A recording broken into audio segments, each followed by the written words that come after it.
Welcome to our channel. Today we how to update Slack workflow bots with OpenAI for incident summaries. Complete guide step by step clearly. Open your Slack workspace. Navigate to the Apps section in the left sidebar. Search for the OpenAI integration by typing its name in the search bar.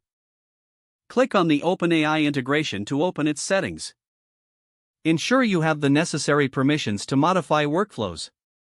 Identify the specific workflow bot that requires an update for incident summaries.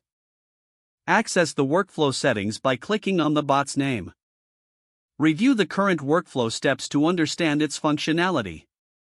Create a backup of the existing workflow in case you need to revert changes. Open a web browser and log into your OpenAI account. Generate an API key from the OpenAI dashboard if you haven't done so already. Return to your Slack workflow settings page. Locate the section where you can input API keys or external integrations. Paste the OpenAI API key into the appropriate field. Save the changes to your workflow settings. Now, it's time to update the prompts that your workflow bot uses for summarizing incidents. Focus on creating a clear and concise prompt for the bot. Use language that captures all necessary details without overwhelming the user. Test your prompts by inputting example incident data to see how the bot responds. Adjust the prompt based on the bot's output to ensure clarity and usefulness.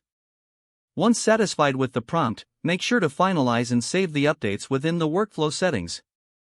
Schedule a time to test the updated workflow.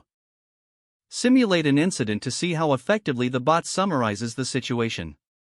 Gather feedback from your team regarding the bot's performance. Make any necessary adjustments based on this feedback. Finally, document the changes and inform your team about the updated workflow features. Your Slack workflow bot is now ready with enhanced incident summary capabilities using OpenAI. If the page does not load, refresh the browser or try again in a private or incognito window. Don't forget to like this video and subscribe to our channel for more step-by-step tech guides.